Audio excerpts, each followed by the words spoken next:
গৃহের গৃহিণী লক্ষ্মী হলে আসলে টাকা গোছানো কিন্তু কোনো ব্যাপারই না। লক্ষ্মী মেয়ের মতো বা লক্ষ্মী বউয়ের মতো সংসারটা করলে আসলেই অনেক টাকা জমানো যায়, লাখ লাখ টাকাও ইনশাল্লাহ জমানো যায়।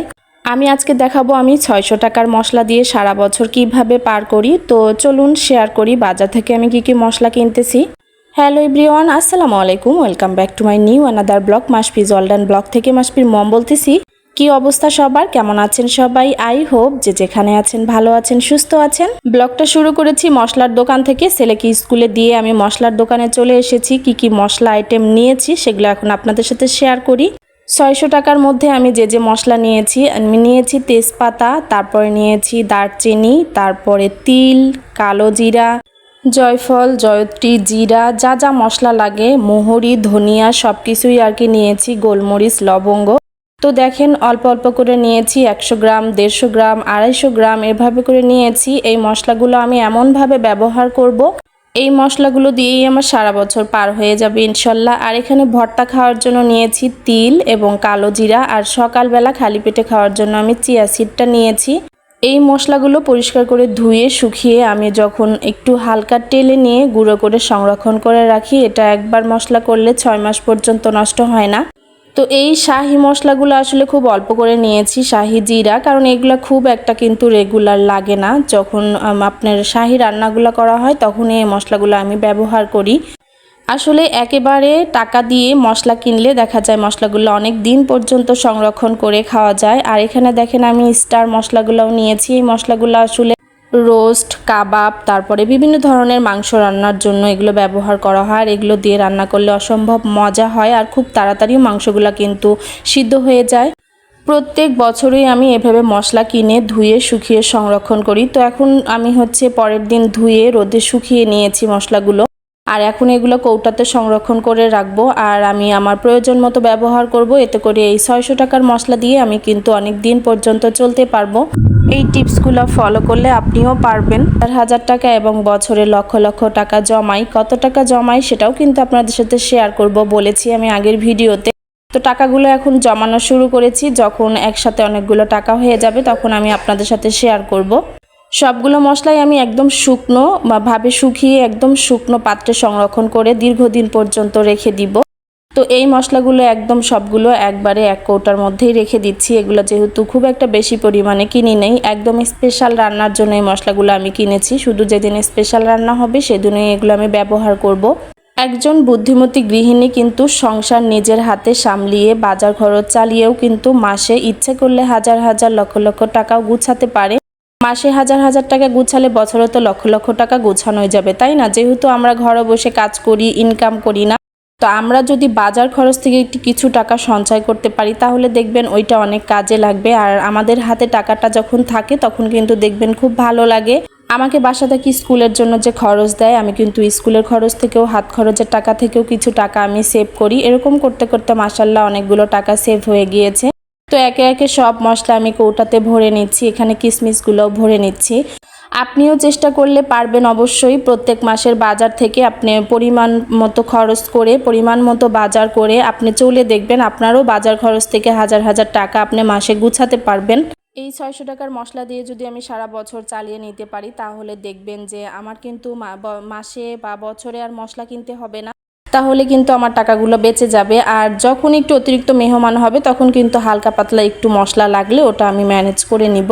তা আমি প্রত্যেক মাসেই এরকম করে মশলার বাজার, সব কিছুর বাজার করে নেই। এই মশলাগুলো যখন শেষ হবে আমি শুধু তখনই আবার নতুন করে মশলা কিনবো। এতদিন এই মশলাগুলো দিয়ে আমার আলহামদুলিল্লাহ দিন চলে যাবে। এখানে আমি নিয়েছি ধনিয়া, বিভিন্ন ধরনের মশলা একসাথে গুঁড়ো করলে মাংসের জন্য কিন্তু এক্সট্রা প্যাকেট মশলা আমার কিনতে হয় না।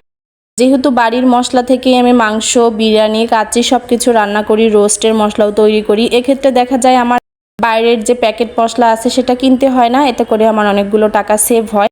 আর বুদ্ধি করেই কিন্তু টাকা সেভ করতে হয়। আপনিও আপনার সংসার থেকে টাকা নিয়ে বুদ্ধি করে টাকা সেভ করে দেখবেন, আপনিও অনেক টাকা ইনশাল্লাহ গুছাতে পারবেন। তো এখানে আমি মশলার কৌটাগুলো সুন্দর করে গুছিয়ে রাখতেছি। আর এই দেখেন লাস্ট পর্যায়ে এভাবে করে সবগুলো মশলার কৌটা এখানে গুছিয়ে রেখেছি। যখন যেটা দরকার হয় সেটা কিন্তু আমি নিয়ে নিব। তো এরপর দেখেন আমি আরও একটা বুদ্ধি শিখিয়ে দিচ্ছি। মানে আমরা কিন্তু দেখেন কেক 80 টাকা 90 টাকা অনেক সময় আরও বেশি টাকা দামের কেক, ছোট প্যাকেটের দাম বললাম আমি, বড় বড় কেকগুলো অনেক বেশি দামে কিনে খাই শুধু বানানোর আলসিতে। তো বাসায় যেহেতু আমার ডিম মাসের বাজারে থাকে, ডিম তেল লবণ সব কিছুই মোটামুটি থাকে, তো আমি কিন্তু হাতেই কেকটা তৈরি করে নিয়ে আমার ফ্যামিলির মানুষকে আমি পুষ্টির চাহিদা প্লাস হচ্ছে বেকিংয়ের চাহিদাটা পূরণ করতে পারি। এতে করে দেখা যায় বাইরে থেকে আর কেকটা কিনতে হয় না। আর যখন বাইরে থেকে আমি কেকটা কিনি না, তখন কেক যে কিনবো ওই টাকাটা কিন্তু আমার সেভ হয়ে যায়।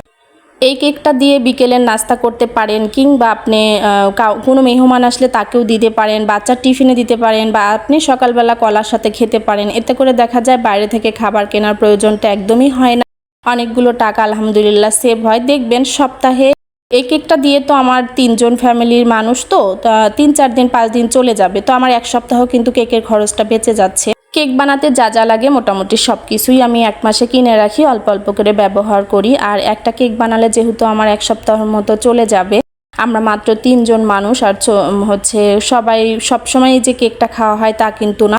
তো একটু ফ্রিজিং করে রাখলেও, নর্মাল ফ্রিজে রাখলেও কিন্তু বেশ কয়েকদিন এই কেকটা সুন্দর করে খাওয়া যায়।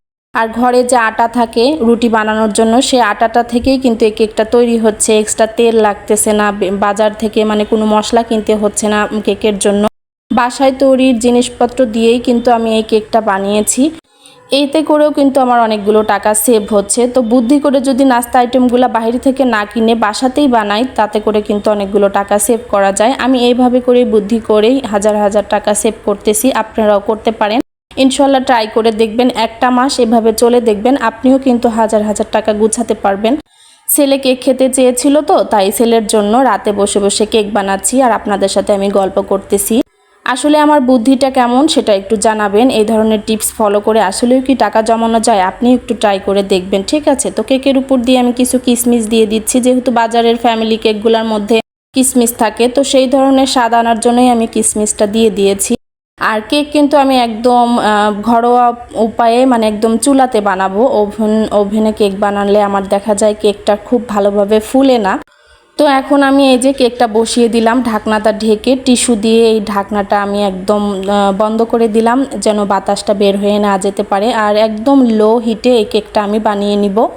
কেক বানানোর পরে দেখেন এখানে ঠান্ডা হয়ে গেছে, এখন কেকটা আমি আস্তে আস্তে ঢেলে নিব। তো ভিডিওর এই পর্যায়ে এসে আপনাদের কাছে বলবো, যারা আজকে নতুন এবং প্রথম আমার চ্যানেলটি ভিজিট করেছেন, আমার ভিডিওর কোনো অংশ যদি আপনাদের কাছে ভালো লেগে থাকে তাহলে প্লিজ লাইক দিয়ে ভিডিওটি কন্টিনিউ করবেন, চ্যানেলটিকে সাবস্ক্রাইব করে দিবেন, আর পাশে থাকা অল বাটনটি ক্লিক করে দিবেন। সবার আগে নোটিফিকেশন পেয়ে যাবেন আপনি আপনার সময় এবং সুযোগ মতো আমার ভিডিওটি দেখে নিতে পারবেন। ভিডিওটি বেশি ভালো লাগলে ফ্রেন্ডস এবং ফ্যামিলির সাথে অবশ্যই শেয়ার করতে পারেন। আর আপনার যদি আরও কিছু জানার থাকে আমার ভিডিওর কমেন্টস বক্সে অবশ্যই জিজ্ঞেস করবেন, আমি ইনশাল্লাহ উত্তর দিয়ে দিব।